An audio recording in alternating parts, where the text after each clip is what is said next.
As 2024 comes to a close, we enter the Video Game Awards season, headlined of course by Geoff Keighley's The Game Awards. And although there's always going to be a debate surrounding what does and doesn't get nominated, this year's event has already been particularly controversial, mostly because one of the nominees for Game of the Year isn't technically a game. That's right, From Software's Elden Ring has a chance at winning again thanks to its Shadow of the Erdtree DLC. I'm sure you can see why people are taking issue with this, as although it is bigger than most of the games that were nominated, it was also built on the foundation of a game from a previous year, and has essentially robbed a completely original title from making the cut. As for what could have taken its place, my personal picks would have included Dragon's Dogma 2 and Batman Arkham Shadow, either of which could easily be my favourite game of 2024. But from those nominated, it's a close call for me between Astrobot and Black Myth Wukong. But since the former is essentially an expanded version of its predecessor, I think I'd have to give it to the latter. One game that just missed the deadline for Game of the Year is the post-apocalyptic open-world survival game S.T.A.L.K.E.R 2 Heart of Chornobyl. But unfortunately, despite many largely positive reviews, it sounds like it could have done with even more time in the oven. Even the most enthusiastic opinions often cite frequent performance issues and crashes among a bevy of other bugs and glitches. It's important to note that the game's troubled development can be attributed to the current situation in Ukraine, but as for whether or not it deserves your money in its current state, I'd say probably not. Keep in mind that it is available on Game Pass for a less risky way to try out the game, so if you're at all interested, I'd advise playing it through there or making use of Steam's refund policy if the performance is not up to the standard for you.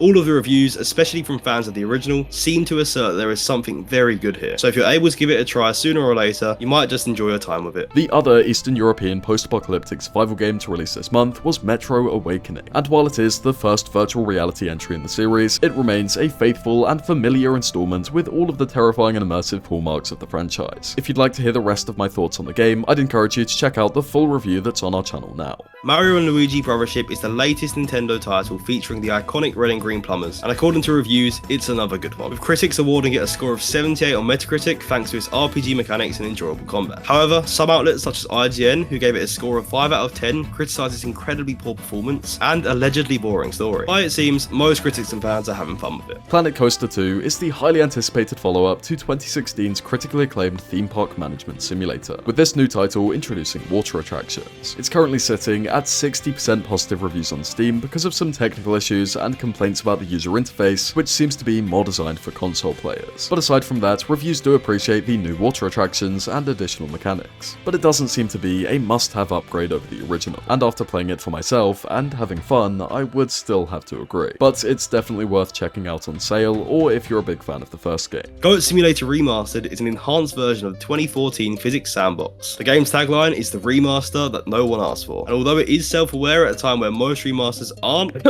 Horizon Zero Dawn, the lighting and water effects look surprisingly good, but the textures and models are still pretty 2014. But if you haven't checked out much of the DLC and enjoyed the original, it might be worth a look. Speaking of Horizon, the franchise did actually receive a new entry this month in the form of LEGO Horizon Adventures. The game absolutely no one asked for, but is apparently kind of enjoyable. With a decent score of 71 on Metacritic, reviews praise its signature LEGO charm and refreshing game structure compared to the occasional open-world monotony of the Horizon titles. But some didn't appreciate its childish tone and simple gameplay. On Steam, it peaked at just over 600 players, lower than that of Concord, so while we should wait and see for data on other platforms, it's really not looking good so far. Half-Life 2 celebrated its 20th anniversary this month, and alongside it came a bunch of quality of life improvements to the game, such as the integration of Episode 1 and Episode 2 expansions into the base campaign. Valve also released official mod support through the Steam Workshop, as well as some long sought after beta footage of the game from the year 2000, and perhaps most interestingly, actual gameplay from the infamously cancelled Episode 3. This update comes just over a year after the original Half-Life's 25th anniversary update, and further adds to the speculation that Valve is far from done with the franchise. Microsoft Flight Simulator 2024 was supposed to be a triumphant expansion to the franchise that was reinvigorated with its 2020 installment, but unfortunately its takeoff has been stilted by some truly terrible server issues, preventing many users from even downloading the game as it relies on Microsoft servers rather than the user's storefronts such as Steam, resulting in very long queues on launch day. Once I finally had the game downloaded, I still couldn't play it because of just how slow the servers were, but a couple of days after launch I have actually been able to get it working fairly consistently and have enjoyed my time with the massive new variety of interesting activities and different types of air vehicles in the game. So what do we have to look forward to in December? As usual, the holiday season does not look like it's going to disappoint, with Indiana Jones and the Great Circle headlining on the 9th, Skylance's Behemoth on the 5th, Marvel Rivals on the 6th, and Alien Rogue Incursion on the 19th.